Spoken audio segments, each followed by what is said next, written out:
to accomplish today, which I'm sure you've all read this in detail, and that, of course, is why you're here. But in a simpler term, this is kind of what I have in mind for today. This is not, as Larry mentioned, this is really not meant to be a Cisco certification class, for instance. The idea is to present the basics, the fundamentals of IP networking in a structured manner, and I'll talk about that structure in just a moment. We will use some examples using popular equipment. Of course, Cisco's the 1,000-pound gorilla in the industry, but I also try to use other equipment manufacturers, because one thing we'll find is most technology fields, the world is full of acronyms and terminology. And in networking, there tends to be two sets of acronyms, depending on what manufacturers you're talking about. Cisco tends to dominate the industry with their terminology, which is not necessarily the terminology that you would find if you read some of the standards documents.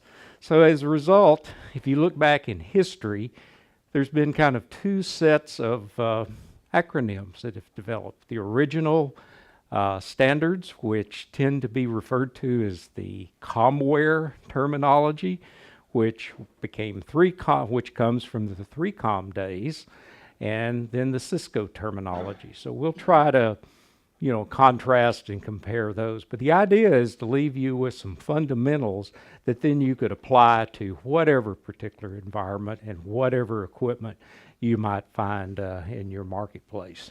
So we'll begin, of course, with some introduction, a little bit of history, and specifically some emphasis on some of the models that networking is built around, and specifically IP networking. As I mentioned, we want to take a structured approach, and we'll do that by looking at the data flow layers, which we'll cover in just a moment. And then we want to begin to try to put all of that together in a practical standpoint by building what I'm going to refer to as a segmented network, which is simply a network infrastructure that shares a common physical medium, whatever that may be. Of course, that could be copper, that could be fiber, that could be wireless, but traffic is segmented for a number of reasons, ranging from security purposes to performance purposes. Maybe even some regulatory issues come into play. We also want to spend a little bit of time on what I have labeled as a bonus topic with IPv6, which is, in some minds, that's the future. In others, it's here with us today. But at least present some basics with that. And then finally, have plenty of time for some discussion and so forth. So questions are welcome. We'll certainly take some natural breaks, and I'll, seek those. But please do not hesitate to stop. If something is really not making any sense or whatever, please don't be bashful to ask questions. All right, so let's begin, and let's look at some of the models that come into play. First of all, it might always be good to define simply what is a network, one of those terms that everybody might have a different definition. If I ask my wife about networking, she's going to talk about Facebook as a social network, okay, or a similar, okay, not what we're really here to do today. But again, there can be many different ways to describe a network. I like to describe it as a group of hosts that share a common addressing scheme, okay? And a couple of key points. What is really a host? Well, if we go back in time, hosts were pretty easy to identify. They say, a desktop computer. You think about a broadcast plant now, what is that host? Well, it may be the Blue Sage box over there. It may be some type of codec. It might be, any number of variety of devices in a infrastructure. But there are also these things. And the favorite iPad or whatever device in front of you. Or it may be, the alarm system or a thermostat on the wall or security cameras. So hosts can can be all kinds of devices in a facility. But one of the common things is they all share a common addressing scheme, but can take many different forms. When we talk about networks, sometimes people describe networks by their geographic reach. For instance, a local area network, or a wide area network, or a campus area network, or a metropolitan area network. Again, textbook definitions that really distinguish those two that are probably not that important for us, but we do want to focus it, today we do want to focus on the local area network side of things, not to say that the others are not important, but if you think about most networks, everything begins on the LAN and it ends on the LAN. In between those 2 points, there may be a wide area network, which traditionally has implied that there's some type of carrier or telco provided interconnection circuit, let's say connecting 2 WANs. That metropolitan area network is sort of gets into the gray area between those two. You take and you create a network, let's say between facilities in a given city, okay? And then a campus area network tends to imply maybe it's a university, college type environment, but it also could be a large corporate, environment that has a multi-building campus, which just from my brief driving around this neighborhood, there's probably a few of those hid in the trees around here. Based on the number of cars last night coming out of the Regions Bank parking lot, there's probably a big one hid somewhere back there. And anyway, another one that networks can also be described by their function, such as a storage area network, for instance. But again, for our purposes, we're going to focus on the local area network side of things, and we're going to define that network as basically a group of hosts that share a common addressing scheme. Well, first, what is IP networking? And that's just simply the use of the Internet Protocol family, or actually it's a family of protocols to basically define how we're going to interconnect hosts. In the early days of IP networking, and particularly it's probably impossible to see, but in 1971, this was the Internet that we know today. Today, we couldn't even begin to make any sense out of the internet if you could actually draw it on a comprehensive picture. But it was pretty simple. It was what? A research network, particularly between government research facilities and major universities that were into government research contracts. This family of protocols that define now how these host devices interact and communicate with each other basically brought us this family of protocols, or protocols simply are the rules or how, again, these host devices are going to interact with each other.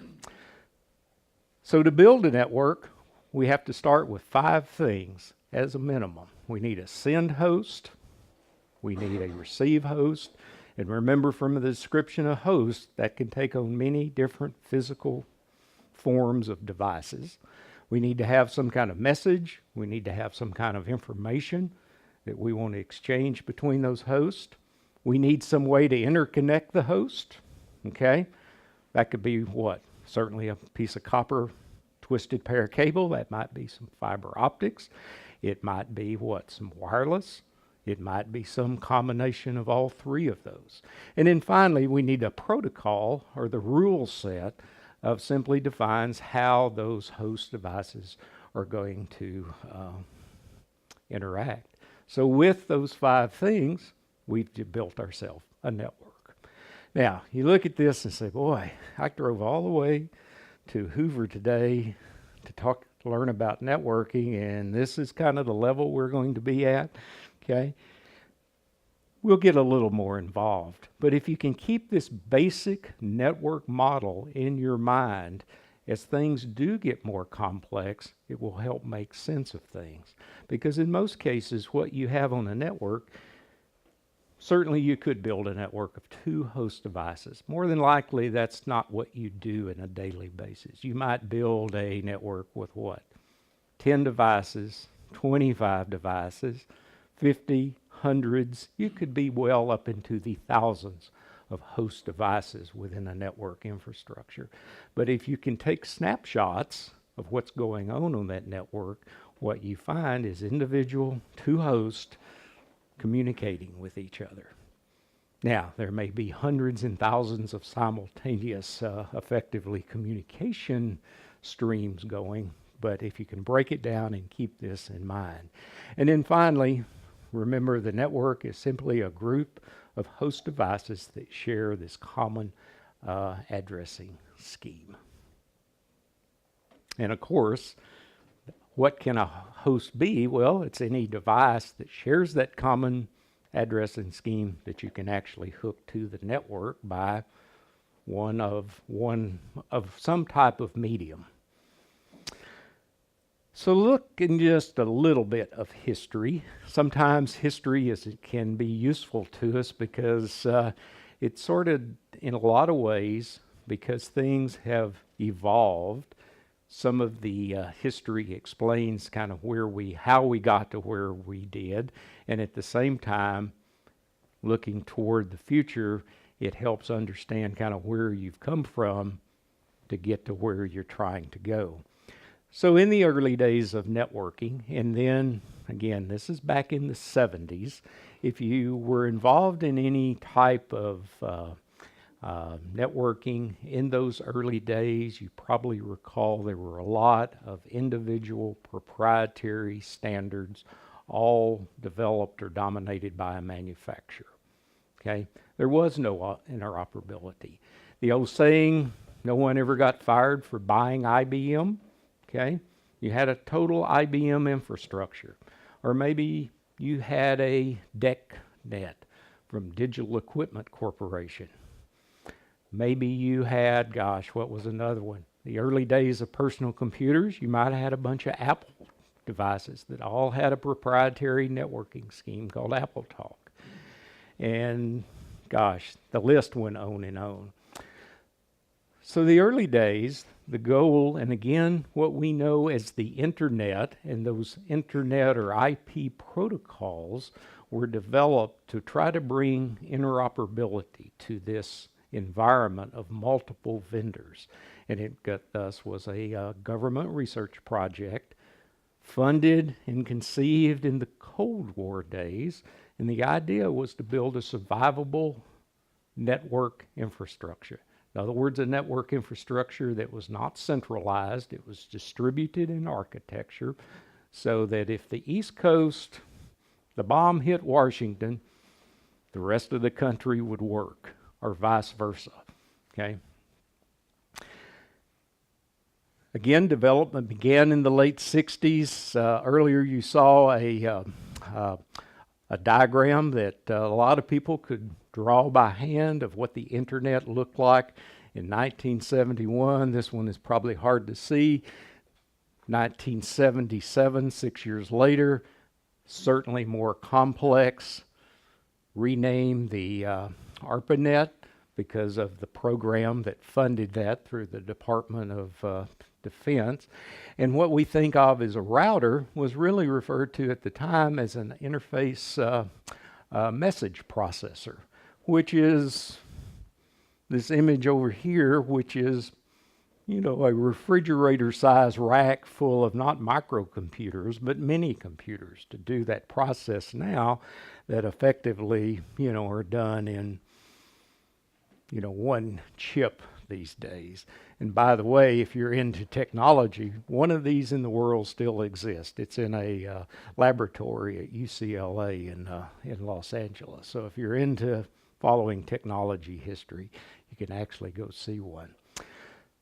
So within the networking industry, there are several organizations that are involved in the standards setting process. The standards, of course, become some of the rules that we operate under. The first is the Internet Engineering Task Force, or IETF. This is the primary organization that defines IP networking, okay, often referred to as the Bible of IP networking. They have a series of RFCs, or request for comments, that become those standards. Now, a request for comment does not really sound like a standards document to me, but we'll talk about that in a minute, is how that terminology involved. We also have the IEEE, which you're most likely pretty familiar with in terms of a professional trade organization, but they also maintain standards, and particularly the standards associated with Ethernet basically are maintained by the IEEE. We also have the International Standards Organization, or ISO, that gives us the OSI reference model, which we'll talk a lot about. And then in a couple others, the ITU and the EIA certainly have a place, but we're going to focus primarily on the first three. Not to say the ITU is not important to us, because particularly in the telecommunications industry, they are very important, because that's really what enables worldwide telecommunications interoperability, all the way from your standard old dial telephone to ISDN to the various, optical standards, primarily that telco networks operate under.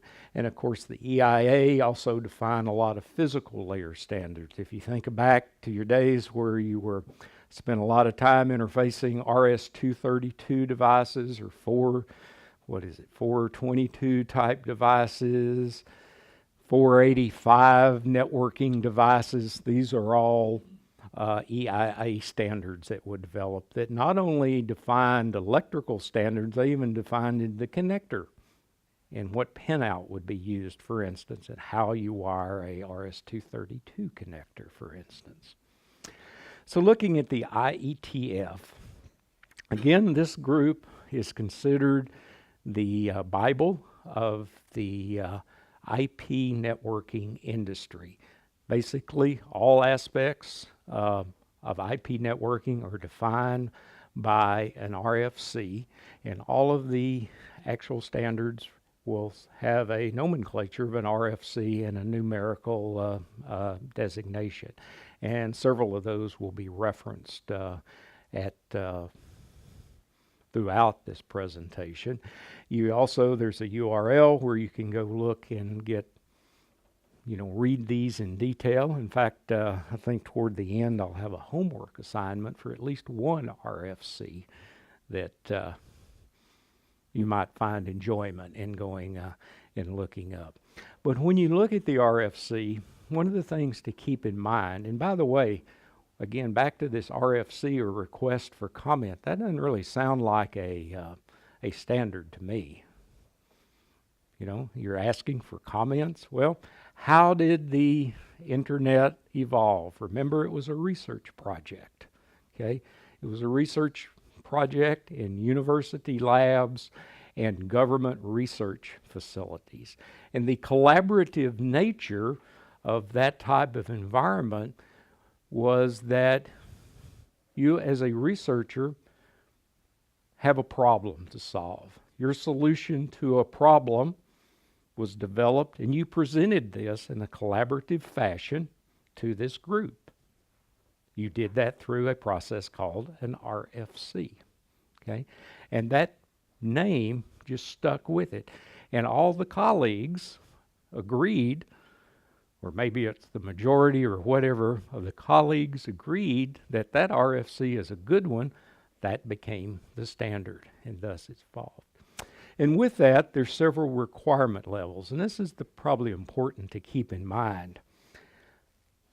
I keep wanting to use my laser pointer, but as Larry and I are discussing, one of the interesting things is laser pointers don't work on flat screen TV monitors. If anybody knows of one, I sure would like to have one. So a great mystery of life as technology and advances, our old laser pointer all of a sudden doesn't work. But keep in mind these requirement levels. Required one, that one's pretty explanatory, hopefully. You simply have to do this. If you're going to be an IP host device, you've got to do all the required stuff. As we get into the day, we'll talk about what some of that stuff is.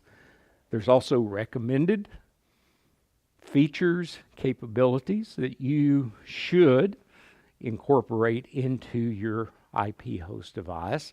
There certainly are elective features and capabilities. There's limited use ones, which get into what you might describe as niche type applications. And then there's the deprecated ones.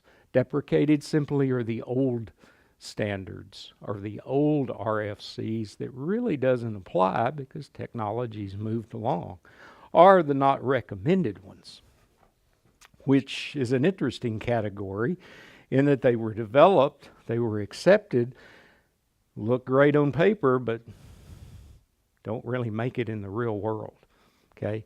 Either because of it's a legacy standard, or again, it worked great on paper, but not in the real world. So keep in mind, particularly between these first three, this required, the recommended, and this elective, because this is where sometimes you get into issues with interoperability between hosts, that you have one host device that has capabilities, features implemented that another host device does not. They both have the required stuff, but they get into some of the recommended and some of the elective stuff. And thus that can create some interesting problems sometimes. Questions? Awful quiet, so. All right, let's look at the IEEE. The IEEE, again, is a trade organization. You're most likely familiar with them.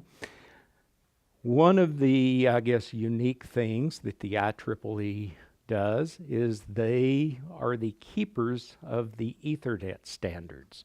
If we go back and we'll look at a little bit of history of Ethernet, but basically Ethernet was developed, or let me back up a step. The Ethernet that we use today was really developed by three companies: Digital Equipment, Intel, and Xerox. It was developed, note, not by a standards body, but it was developed basically by a collaboration of, at the time, major companies in the networking field. Okay? The IEEE was basically given that standard and the responsibility to manage it and further grow it by these three companies, and that's where how the IEEE got into the Ethernet standards business. From a nomenclature, it's referred to as the Project 802 Ethernet standard. So any time you see an IEEE 802 standard, you know that it's associated with some aspect of Ethernet. There's substandards that are indicated by the various numeric designation following the decimal point that are specific, you know, to the different types of Ethernet. And of course, there's a lengthy document that describes all of that. And I think it's important to note, and of course you can't read it up here, but this document is notated of November 1982. This is version 2, because version 2 of Ethernet is what is commonly used today. What I think is interesting to note, the standard developed in 1982 is still effect in use today, which is what? How many years later? That's what? 34 years later. There's not a lot of technology that has survived that. And an interesting thing, we'll talk about some of the newer versions of Ethernet. They're also all downward compatible. And that, I think, has been one of the strong points that have fueled the growth of Ethernet. I had the pleasure to meet Dr. Robert Metcalf a few years ago, who is considered the father of Ethernet, when he was a graduate student where it was actually developed. And he was asked about the future of networking, and this was at a presentation he did. And he sat back and he kind of crossed his arms and says, I really don't know what the future of networking is, but it will be Ethernet. And I don't think he could be further from the truth in that comment. So that brings us to the OSI model. Again, from the open standards model, or the open systems interconnection model. Again, a model is useful to us because it gives us some structure. Okay? This model is a conceptual or an abstract model. A lot of times it becomes difficult to kind of understand because it is abstract and it is conceptual.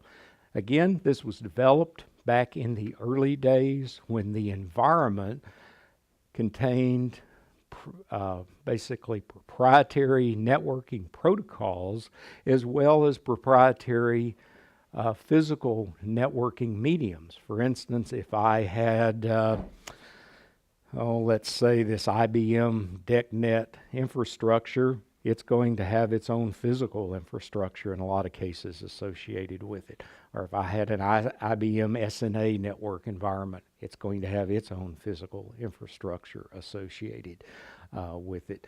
So the idea of the OSI model, it simply defines how an application executing on a host device communicates across the network with another host device. And this layered approach brought a concept of interchangeable layers, so that if I'm an applications developer, and this is my focus of writing an application, I really didn't need to worry about the type of network or this lower level stuff, okay? It was simply, I could focus on the application. If I was, let's say, a network interface vendor or some infrastructure, I might worry about this physical and this data link layer and not have to worry about any of the upper layer stuff. In other words, these could be interchanged. Within this 7-layer model, the first 3 layers are considered the data flow layers, and these are the specific layers that are associated with networking. And thus, that is where we will center our focus on discussion, and that discussion will focus on basically IP networking, because that's the dominant thing we have today. Not to say some of these other legacy networking models don't exist, but for practical purposes, those are long gone. Although, every time I make that statement, I ask, does anybody have a network infrastructure other than IP in their facility? If I asked that question probably 5 years ago, it was pretty much guaranteed there'd be at least one person in a group this size, but I have a legacy Novell system, because they were pretty popular, particularly in broadcast environments, because one fairly major automation vendor used that. If you go back 10 years ago, there'd be a lot more hands go up, and they would talk about, oh, well, we have this broadcast traffic system that uses an IBM SNA system. And you go back even that same era, and someone would say, well, I have a automation control system with a DEC PDP-11 or something in it. But again, today, pretty much all of that that is gone. So again, this will be our focus. So I'd mentioned, there's this is not really a like a certification training class, but there are certification tests out there, and sometimes you might see questions. And of course, there's all sayings to help you remember certain things. If you think back to, when you learned the resistor color code, you probably had a saying in your mind, which I won't go into any of those sayings for this class, but you had a saying that helped you basically remember that. So one for the OSI model is, please do not throw sausage pizza away. Okay? Of course, you might want to look at things from the application side going down. So all people seem to need data processing, okay, which that in itself sort of dates that saying, okay, simply because what was there before there was IT? Data processing, right? So, okay, let's try to put something a little bit more tangible with this abstract model, okay? And again, we want to focus on these first 4 layers, not to say the others are not important, but we want to focus on the first 4. Application, that's the user, how the user interacts with that host device, whatever that host device is, whatever that host device may be doing. If we're talking about that thermostat back there, that particular application probably does one thing and one thing only, is what? Control a room temperature, maintain that. The interaction that someone has with that's pretty simple. It's what? Probably turn it on and off, select a temperature, maybe you get to select a fan speed, pretty simple stuff. If that host device is your iPad, there's probably a bunch of applications that is being executed on that host device. Presentation is just simply is how information or data is either encoded or compressed. Session, this is simply where the different sessions are tracked if you have multiple applications running. So as we get again to the data flow layers, the transport layer simply manages the end-to-end communications between hosts. The networking provides routing between networks or inter-networking. It also provides virtual addressing, because remember, one of the characteristics of a network was a group of hosts that shared what? A common addressing scheme. Okay. The data link layer provides basically access to the network, physical addressing, error detection, and so forth.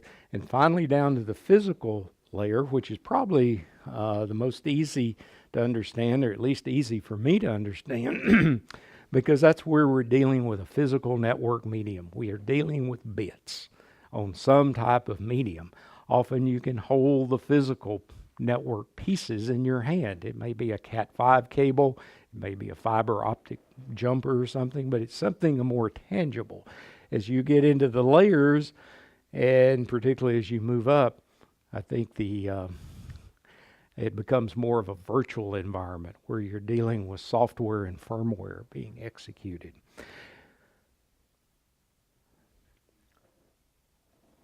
In the OSI model, each of the layers communicate with an adjacent layer. So for instance, the physical layer communicates with the data link layer.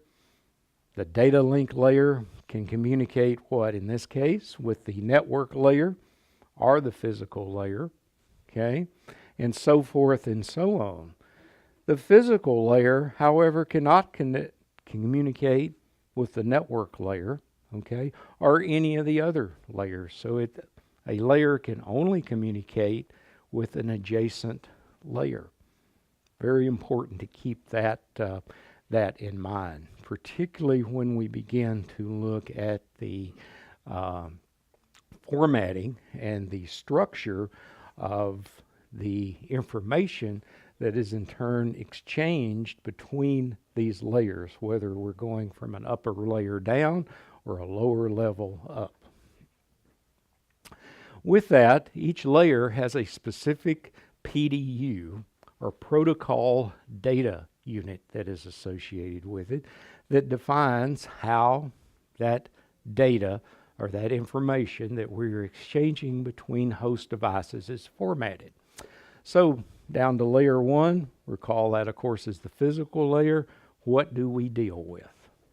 We simply deal with bits. Okay. Now, depending upon the network medium, those bits may be represented different. For instance, the encoding used in the original 10 megabit Ethernet bus type system is certainly different than the encoding used today, let's say in a gigabit Ethernet network, okay? Still representing bits, but how they are electrically or maybe even optically represented are going to be different. But again, the common thing is still bits. A wireless network, the physical layer, still is bits. However, the way those bits are encoded on that medium may differ. At layer 2, we have a frame, okay? In our case of discussion, all the frames that we talk about will be Ethernet frames. And that today is more or less implied, although may not be specifically stated. If we went back a few years and we talked about multi-protocol networks, we would have probably need to specifically say Ethernet frames, because there also might be some Novell or whatever type of frames that existed, some IPX frames, okay? Because Novell also, in later versions of Novell, used Ethernet as well. Or there could be some token ring frames, or again, goes back. Layer 3, the protocol data unit is the packet. Once again, today, that pretty much goes without saying. That is an IP or an Internet Protocol packet. But again, if we go back, there are other packet types. But again, today we talk about frames. We can pretty much assume we're talking about Ethernet frames, packets. We're talking about IP packets. And then finally, at layer 4 is segments. So if you think back up, we have an application off the top of the monitor. We have an application that is what? Generating some type of information we need to exchange with a host. At the presentation layer, that information is packaged in some standardized manner. It may be encoded, it may be compressed. By that I mean, if it's a picture, maybe we're going to put that in what kind of container? A JPEG, for instance, okay? If it's going to compress it, we might use what? One of many compression schemes out there. If it's a music file, maybe we're going to put it in a MP3 file, WAV file. Again, many different formats. Finally, when we get to the segment, we're going to take this application data over here. We're going to begin to encapsulate and add information through a header. That segment then becomes the data in the next layer, where we're going to add more information. As we flow down, finally we get down to the frame level. We have this original packet up here that now has a whole bunch more stuff with it. And then finally, we're going to convert that to bits. We're going to send it across the network, and we're going to do the whole process in the reverse and hopefully present to, now remember, the other component of our network, the receive host, that same bit stream that then could be used by that application. So thus, we have something like this, where again, it's going to travel down through the network. It's going to then go the bits across the network. Then we're going to de-encapsulate and hopefully present the correct data to this receive host that was sent by a send host. Questions? Yes, sir. Back up 2 segments in the frame on FCS after the packet sequence number or something? Frame, that's the error checking. I think it is frame check sequence is the acronym. We'll talk, when we talk about frames in detail, we'll discuss that. But that is error checking, and of course it's a little different. It's added on the end of this, and it checks for errors in all of the information, including the header information. It's just, of course, does not include in itself. And as we talk about layer 2 functions and particularly an Ethernet switch, what happens if the error checking determines a problem? What happens? Well, we'll save that for that discussion.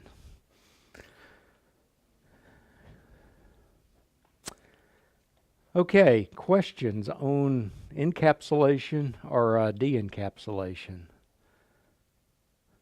And by the way, there of course is a saying to help you remember the PDU at these different layers. Some people fear birthdays, so there you go with your trivia for today. All right, there's also other models that exist out there, and it is important probably to at least call your attention to those. Again, the OSI model is the original model developed in a multiple vendor, multiple protocol day. Some people today consider it outdated, old school to even talk about it.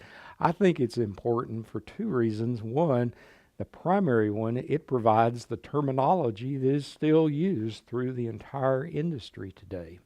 But it is also important to recognize there are other models. Particularly the more important is the TCPIP model that is a very similar concept, but it specifically addresses an environment of IP, okay?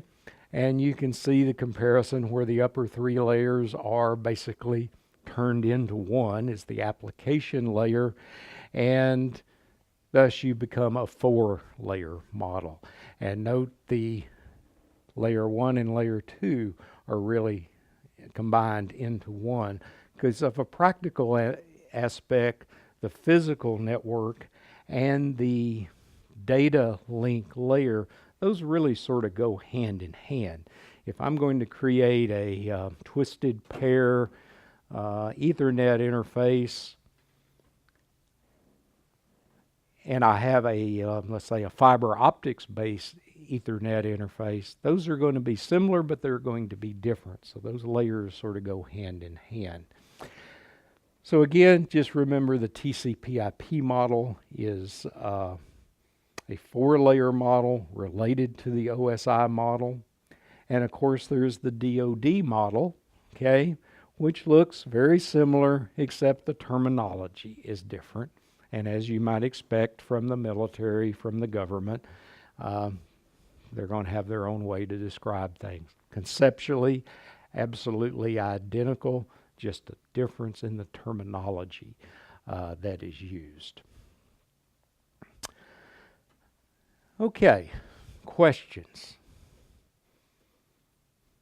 Again, we're going to focus upon the data flow layers. So layer 1, 2, and 3, again, physical, data link, network, and transport.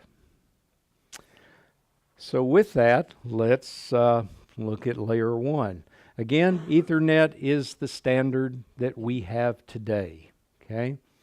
Ethernet, again, was originally built or based upon Aloha Net, which was a wireless networking scheme developed at the University of Hawaii back in the early 70s, okay?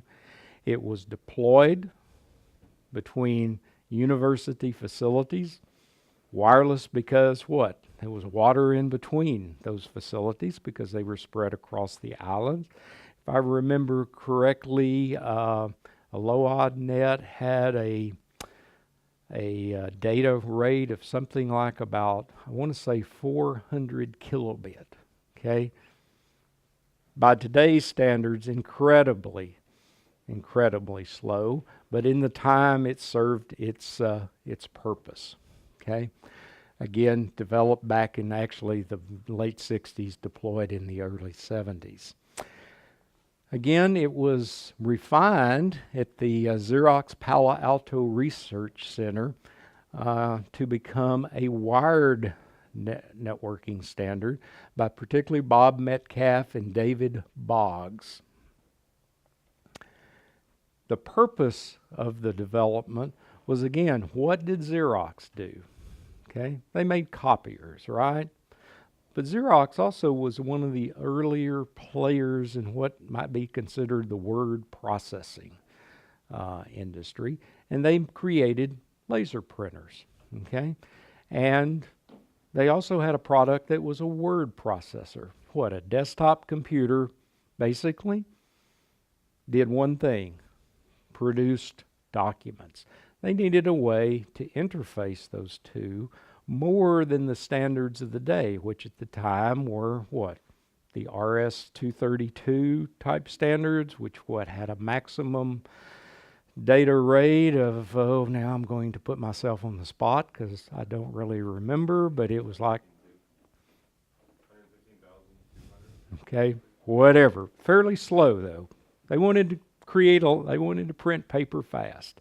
So they needed a new networking standard to interface those devices. So at the time, Bob Metcalf was a graduate student, I think at Stanford, and working at the Palo Alto Research Center.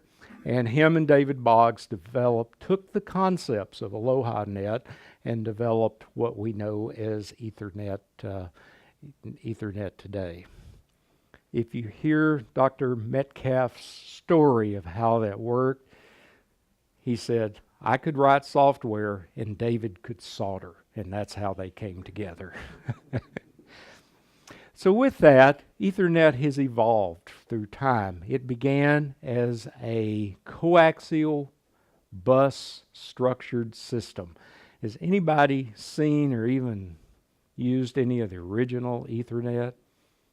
Okay, so you're familiar with RG8 coax with markers on it at certain spots. Remember vampire taps and terminators, right? Okay. So you go back, was this innovative technology? No, at the time it was pretty much stolen from not stolen, but borrowed or whatever from the cable TV industry. Because think about how a cable system works in a neighborhood. You have a coaxial bus cable. You need to hook up somebody's TV. You put a tap on that to pick off some signal, run it into a house, okay? Back in the good old days, you had these taps on the cable, which notice a multi-pin connector which came down and to another interface card that was actually in the host device. ThickNet later evolved into ThickNet, still a bus system, but it used what, RG58 coax, typically a T adapter on that BNC cable, and at the very, very last host device, a terminator on the end of it, you hope, was there, okay? And you hope there wasn't two terminator, or an extra terminator somewhere in the line. And of course today that's evolved into what?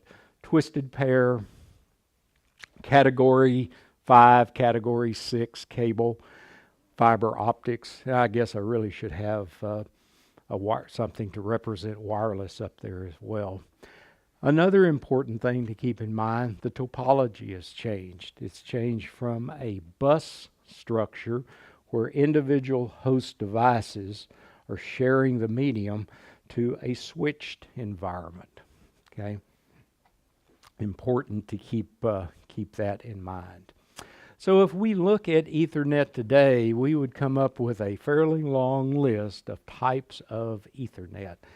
And again, I know this is impossible to read. This is not even all of them. No, this ends about 2006 rather than 2016, for instance. So there are, I think I counted, there were over 50 varieties of Ethernet existed. Now, this early stuff we probably don't really use anymore, but things of like 100 base T, we still use that stuff today, okay? Maybe rapidly being replaced with some form of gigabit, but again, those are still in use. So from there's my wireless slide.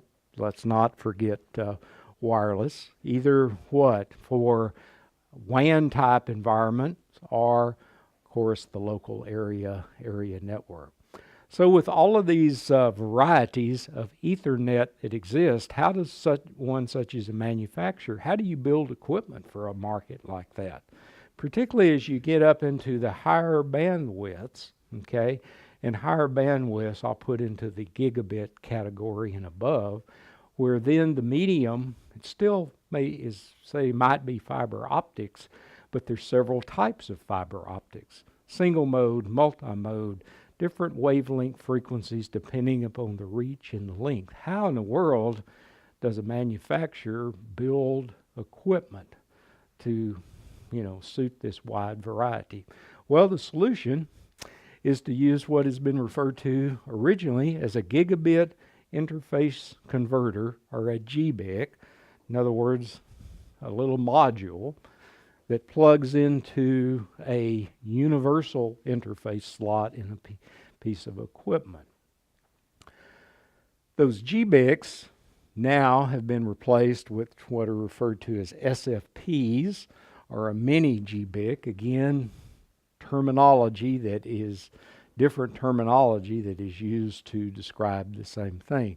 So as a manufacturer, I just simply put a SFP interface slot in my equipment, and then the user selects a specific GBIC to plug in that maybe addresses, is that going to be single mode fiber, is that going to be multi-mode fiber, what is going to be the power levels, so I can apply that to a specific link in terms of the distance or the reach that I need to do. So again, come in many different form factors, generally used for optical purposes, but they are copper-based SFPs as well, again, to provide basically flexible interface. Does anybody have any broadcast equipment with SFP slots in it? Okay, Omnion, good example. That is the places I've seen. I have an Omnion likewise that have those. I've seen them used. Anybody used any stream boxes or path ones for IP transmission of video? Those typically will have them. You're starting now that the IP infrastructure is beginning to come into play in the TV plant. Just about every product out there will have SFP slots on those. Of course, when you get into optical, kind of some basic concepts to keep in mind. Optical in some ways is pretty simple to design. I think about designing an optical path very similar that you might use to design an STL path, in terms of you begin with what? Where do you start when you're designing, let's say, an STL path? Do you start at the transmit end or do you start at the receive end? Does it make any difference? You got to start somewhere though, right? If you start at the receive end, there's what? You need to deliver a certain amount of signal to what? Have a certain level of performance. Okay? There's a minimum that device is going to operate, and you design back to the transmitter. Same thing in the optical path, although what you usually don't have in an optical path is the gain that you often have in an STL path, because I can use what? A 2-foot dish, or maybe I can use a 6-foot dish. Gain is different between those two. The optical, typically you do not have the gain, although if we were talking about a carrier type environment where our optical paths are between cities, yeah, we do have gain, because we might have to construct a little hut along the right of way of our fiber optical path to do amplification. But certainly in a LAN environment, we really don't have gain. So everything we're doing is loss related. But we start out with a certain launch power, okay, in this case from an SFP, which again comes in many different levels, okay? And then we have to deliver a certain optical level to the receive side of that. And again, we just have to count all of our system loss. Generally, we want to design kind of the sweet spot, and that is what? Kind of that mid-range of that device. And one of the things, too much optical power can be as detrimental as not enough optical power. And sometimes, particularly in pretty short environments, you might have to use attenuation to actually get back down into that range, ideally the center point, of the operating range of, the optical devices. And of course, the physical fiber optic cable is going to have different losses depending upon the different wavelength that it operates at and the different types. Types being primarily multi-mode versus single mode. Okay, questions? Are we ready for a short break?